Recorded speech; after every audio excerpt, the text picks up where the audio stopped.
আমার মনে হয় ম্যাক্সিমাম মানুষের পছন্দের তালিকায় থাকার মতো স্মার্টফোন এইটা। আবার এমনটাও বলতে পারেন যারা মূলত ব্যালেন্স টাইপের একটা স্মার্টফোন খুঁজে থাকেন, শুধুমাত্র গেমিংয়ে ভালো হতে হবে, শুধুমাত্র ক্যামেরায় ভালো থাকতে হবে এমন না, সব দিক থেকে আমার ভালো হওয়া চাই, দাম অনুযায়ী প্রত্যেকটা জায়গায় আমার পারফেকশন থাকা চাই, আবার দাম যদি আগের চাইতে কিছুটা কমেও পাওয়া যায়। সেক্ষেত্রে এই স্মার্টফোনটা কিন্তু খুব ভালো একটা জায়গা দখল করে আছে এবং ব্যালেন্স একটা স্মার্টফোন বলতে পারেন, খুব বেশি চিন্তা ভাবনা ছাড়াই নিয়ে ফেলার মতো একটা ডিভাইস বলতে পারেন। কথা বলছিলাম নাথিং ফোন 3A নিয়ে। অ্যারাউন্ড 35K তে পাওয়া যাচ্ছে এর বেস ভ্যারিয়েন্টটা রাইট নাও। এটাতে একটা নতুন বাটন ওরা যোগ করছে যেটা খুব উইয়ার্ড একটা পজিশনে আছে এবং মাঝে মাঝে হোম বাটন ব্যবহার করতে গিয়ে এটা আপনার হাতে লাগতে পারে। এই জিনিসটা মানে না হলেও যে খুব একটা ক্ষতি ছিল এমন না। হ্যাঁ, এটা আপনাকে কিছুটা সুবিধা দিতেই পারে, যেমন ধরুন স্ক্রিনশট নেওয়ার কাজে ব্যবহার করতে পারেন, টাস্ক ম্যানেজার হিসেবে এটাকে ব্যবহার করা যেতে পারে, ভয়েস কমান্ড হিসেবে এটাকে ব্যবহার করতে পারেন, এ ধরনের কাজবাজের জন্য কি ব্যবহার করতেই পারবেন। তবে আমার মনে হয় এইটাকে যদি মাল্টি ফাংশনাল বাটন হিসেবে ব্যবহার করতে দিত বা আমাকে আমার মতো করে কাস্টমাইজ করতে দিত তাহলে আরও বেশি কাজে লাগতো, সেক্ষেত্রে আমরা অন্য পারপাসে এটাকে ব্যবহার করতে পারতাম। যাই হোক, ফোনটার ওজন একদম কম না, 211 গ্রাম, বাট এটার ওয়েট ডিস্ট্রিবিউশনটা ভালো হওয়াতে আপনার হাতে নিয়ে ততটা ফিল হবে না। একেবারে আমি মানে ওয়েট ডিস্ট্রিবিউশন মানে পুরো পারফেক্ট আছে এমনটাও না, এই দিকটাতে একটু বেশি আছে কিন্তু সেটা খুব একটা নোটিসেবল না। এক হাতে নিয়েও চাইলে ব্যবহার করতে পারবেন ডিভাইসটা। স্কোয়ার বক্স হিসেবে ডিজাইন, যে কারণে ওই হাতে একটু বক্সি একটা ফিল দেয়। আর এটা আইপি রেটিং এর বেলায় IP64 এর রেটিং আছে, যে জিনিসটা আমার কাছে একটু কম লাগছে, কারণ এই সময় দাঁড়িয়ে আমরা আরো বেটার রেটিং দেখতে পাই। ডিসপ্লে সেকশনে আসলে আমরা এখানে দেখতে পাই 6.77 ইঞ্চের একটা প্যানেল রয়েছে যা AMOLED panel, 1 billion colour support করে। এ পর্যন্ত তো ভালোই দেখছি, বাট ডিসপ্লের বেজেল এরিয়া অনেকখানি মোটা, এটা সিমেট্রিক্যাল। ওরা কি করছে, লোয়ার চিনটার সাথে মানে মিল রাখতে গিয়ে চারিদিক থেকে হালকা মোটা করে ফেলছে। এটা ওদের প্রিভিয়াস জেনারেশনের ফোনগুলোতেও আমরা সেম ব্যাপারটা নোটিস করছিলাম। ডিসপ্লেটা 120 হার্টজ হাই রিফ্রেশ রেটের, আমাদের টেস্টিংয়ে ও 120 হার্টজ ঠিকভাবে পুশ করতে পারছে, এমনকি ইউএফও টেস্টেও আমরা দেখলাম সেই জায়গাটা ঠিকঠাক আছে।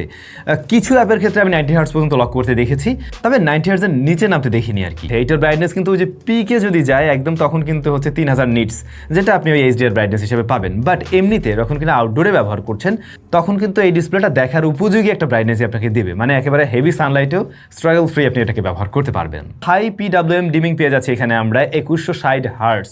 ওয়াইড ভাইন L1 এর সাপোর্ট তো আছে, বাট আপনি নেটফ্লিক্সে HDR সাপোর্ট পাচ্ছেন না আর কি। সাইড বাই সাইড যদি অন্য কোনো অ্যামোলেড ডিসপ্লেকে ধরেন, সেই ক্ষেত্রে নাথিং এর ডিসপ্লেটা আপনার কাছে মানে অতটা ক্রিস্প মনে হবে না, অতটা বুস্টেড বা ভাইব্রেন্ট আর কি লাগবে না। আচ্ছা, এই ফোনটা কিন্তু একটা ব্যালেন্স পারফরমেন্সও দিচ্ছে, যেমন ফোনটা রান করছে nothing OS 3.1 based on Android 15 এবং 3 বছরের ওরা মেজর আপডেট দিবে, মানে 3টা মেজর আপডেট দিবে এবং 6 বছরের সিকিউরিটি প্যাচ দিবে।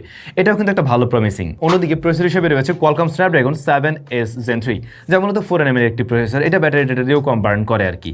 অন্যদিকে পাওয়া যায় তিনটা ভ্যারিয়েন্টে, 8/128, 8/256 এবং 12/256GB ভ্যারিয়েন্টে। নাথিং ফোন 3A কে কম্পেয়ার করতে চাইলে আপনি গ্যালাক্সি A36 এর সাথে কম্পেয়ার করতেই পারেন।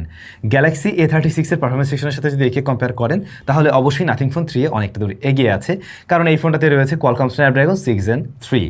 ওইটার তুলনায় এই প্রসেসরটা বেশ কিছুটা উপরের দিকেই থাকবে, আবার এই ফোনটার দাম আরও 2000 টাকা বেশিও রয়েছে। সুতরাং আমি পারফরমেন্সের জায়গায়ও গ্যালাক্সি A36 এর তুলনায় নাথিং ফোন 3কে অনেকটাই এগিয়ে রাখবো। PUBG 90 FPS আপনি বেশ স্মুথ রেজাল্ট পাবেন এই ডিভাইস থেকে এবং লং টাইম পর্যন্তই স্টেবল রেজাল্ট দিচ্ছিল। তবে একেবারে 90 FPS এ যে লক করে রাখতে পারছে FPS তা নয়। 35,000 টাকায় যদি বাজেট হয়ে থাকে আর মনে হয় আমার খুব ভালো একটা UI পারফরমেন্স দরকার, রেগুলার কাজবাজ আমি খুব ভালোভাবে হ্যান্ডেল করতে চাই, একই সাথে আমি গেমিং টেমিংও করবো মাঝে মধ্যে, সেক্ষেত্রে কিন্তু আপনাকে অসন্তুষ্ট করছে না। আচ্ছা, আদর্শ ফোন হতে গেলে তো তার ক্যামেরাও ভালো হওয়া চাই, রাইট? এই ডিভাইসটাতে এবারে কিন্তু ওরা একটা টেলিফটো জুম লেন্সও দিয়ে দিয়েছে। আচ্ছা, মেইন শুটার হলো 50 মেগাপিক্সেলের, যা মূলত স্যামসাং এর সেন্সর JN9। পরবর্তী শুটার হলো গিয়ে 50 মেগাপিক্সেলের, যা JN5। এটা মূলত টেলিফটো জুম লেন্স। এছাড়াও একটা 8 মেগাপিক্সেল আলট্রা ওয়াইড শুটার রয়েছে। এটার মেইন ক্যামেরাটা সে কিন্তু ভালো রেজাল্ট দেয়, এভাবেই বলা যায়, যেখানে আমরা ম্যাক্সিমাম ক্লিকেই কিন্তু বেটার ডিটেল দেখছি, শার্পনেস ভালো আছে, এমনকি ছবির কালার টোন ম্যাক্সিমাম মানুষের কাছে ভালো লাগার কথা। এটার কালারটা একটু ওয়ার্মের দিকে নিয়ে প্রেজেন্ট করে, তবে শ্যাডোর দিকে কন্ট্রাস্টের পরিমাণ কিছুটা বাড়তে দেখেছি, এমনকি গ্রেইনের দেখাও মাঝে মধ্যে পাওয়া যায় আর কি। বাট লাইটিং কন্ডিশন ভালো থাকলে বা প্রপার লাইটিং কন্ডিশনে কিন্তু ম্যাক্সিমাম ক্লিকেই আপনি কাজে লাগানোর মতো আউটপুট পেয়ে যাবেন এর থেকে। ডাইনামিক রেঞ্জ হ্যান্ডেল যথেষ্ট ভালো, হেভি হাইলাইটকেও ভালোভাবে ব্যালেন্স করতে পারে এই ডিভাইস। লো লাইটের দিকে কালারটা একটু বেশি পপ আপ করে এবং দেখতে ভালো লাগে, আর কন্ট্রাস্টের পরিমাণে কিছুটা বাড়ে, তবে নয়েজ গ্রেন কাট করে দিয়ে সুন্দর একটা ছবি দেওয়ার ট্রাই করে এই স্মার্টফোনটি। আমার মনে হয় লো লাইট নিয়েও সন্তুষ্ট থাকবেন ম্যাক্সিমাম মানুষ। নাথিং এর ফোনটাতে আমরা বেশ কয়েকটা ফোকাল লেন্থে ছবি তুলতে পারবো, কারণ এখানে একটা ডেডিকেটেড টেলিফটো জুম লেন্স রয়েছে যা 3x অপটিক্যাল জুম দিয়ে থাকে। তো এটা 1x, 2x, 3x এবং 4x এই চারটা ফোকাল লেন্থে ছবি দিতে পারে 24mm, 50mm, 70mm এবং 100mm এ। সত্যি বলতে পোর্ট্রেট মোডের ছবিগুলো ছিল অসাধারণ, বিশেষ করে 70mm এবং 100mm এর ছবিগুলো আপনাদের বেশি ভালো লাগার কথা। সেক্ষেত্রে আমরা ব্যাকগ্রাউন্ড ব্লারনেসটা দেখছিলাম একদম ডিএসএলআর টাইপ একটা ভাইব ক্রিয়েট করতে পারে এবং হেভি হাইলাইটের মাঝেও কিন্তু ভালো ছবি দিচ্ছে। তবে হ্যাঁ, এটা ঠিক স্কিনটা একটু ওয়ার্মের দিকে নিয়ে প্রেজেন্ট করে, হালকা একটু সফট করে, বাট সেটা দেখতে খারাপ লাগছে না। এই ধরনের ছবিই মানুষ মূলত পছন্দ করে থাকে, সোশ্যাল মিডিয়ার রেডি টাইপও বলতে পারেন, সুন্দর করে প্রেজেন্ট করছে আর কি। খুব একটা ক্রিটিক্যাল জায়গা না হলে এস ডিরেকশনে মিসম্যাচ করছে না। টেলিফটো জুম লেন্স দিয়ে শুধুমাত্র পোর্ট্রেটের ছবি তোলা যাবে এমন না, আপনি চাইলে দূরের জিনিসের ছবিও তুলতে পারবেন। যেমন আমরা চাঁদের ছবিও তোলা ট্রাই করছিলাম, খুব ক্লিয়ার ওয়েল ডিটেলড না হলেও এরকম প্রাইস পয়েন্টের একটা ফোন অনুযায়ী মোটামুটি এগিয়ে আছেন আর কি। আর এমনিতে ডিলাইটে কিন্তু এই টেলিফটো দিয়ে আমরা 3x পর্যন্ত লসলেস জুমে ছবি তুলতে পারি চাইলে, সেক্ষেত্রে ছবিগুলো ব্যবহার উপযোগী এবং আপনি চাইলে আরও কিছুটা জুম করে নেন, মানে ডিজিটাল জুমেও ছবি ব্যবহার করতে পারবেন। 32 মেগাপিক্সেলের ফ্রন্ট ফেসিং ক্যামেরায় লাইট ভালো দিতে পারলে ডিটেলও কিন্তু ভালো দিতে পারছে, ডায়নামিক রেঞ্জ হ্যান্ডেলও ভালো, বাট একটু রেডিশ টোন লক্ষ্য করছিলাম বেশ কিছু সিনেরিওতে। তবে সবসময় এমনটা আসেনি, কিছু কিছু ক্ষেত্রে কিন্তু একটু ওয়ার্মের দিকেও টোন থাকে, স্কিনটা একটু সফট করে, একটু গ্লো করতে দেখা যায়, সেটা অবশ্য খারাপ লাগছে না দেখতে। এই ধরনের ফ্রন্ট ফেসিং ক্যামেরার ছবি ম্যাক্সিমাম মানুষই হয়তো পছন্দ করে থাকেন। ইনডোরের দিকে একটু সফটনেস লক্ষ্য করেছি। নাথিং ফোন 3 দিয়ে ভিডিও রেকর্ড করা যায় সর্বোচ্চ 4K 30 fps এ, তবে আপনি 1080p রেকর্ড করলে 60 fps পেয়ে যাচ্ছেন। আর এখানে ওয়াইএস ইআইএস রয়েছে। এই ফোনের ভিডিও যথেষ্ট স্টেবল, মানে আপনি খালি হাতে শ্যুট করেও সেগুলো কাজে লাগাতে পারবেন। ভিডিওতে শার্পনেস ডিটেল ভালো আছে, কালারটা একটু বেশি মানে একটু স্যাচুরেটেডের দিকে আছে, আর এক্সপোজার বা হেভি হাইলাইটে ব্যালেন্স করতে একটু টাইম নেয়। এর বাইরে কিন্তু ভিডিও কোয়ালিটি আমি ভালো পেয়েছি। ফিঙ্গারপ্রিন্ট স্ক্যানারটা আন্ডার ডিসপ্লে, এটার পজিশনটা একটু নিচ দিকে লাগতে পারে ফার্স্টের দিকে, ইউজ টু হয়ে গেলে আর সমস্যা নেই, কারণ এটা মোটামুটি accurate and fast. Battery 5000 mAh এর এবং 50 ওয়াটের চার্জিং সিস্টেম সাপোর্ট নেয়।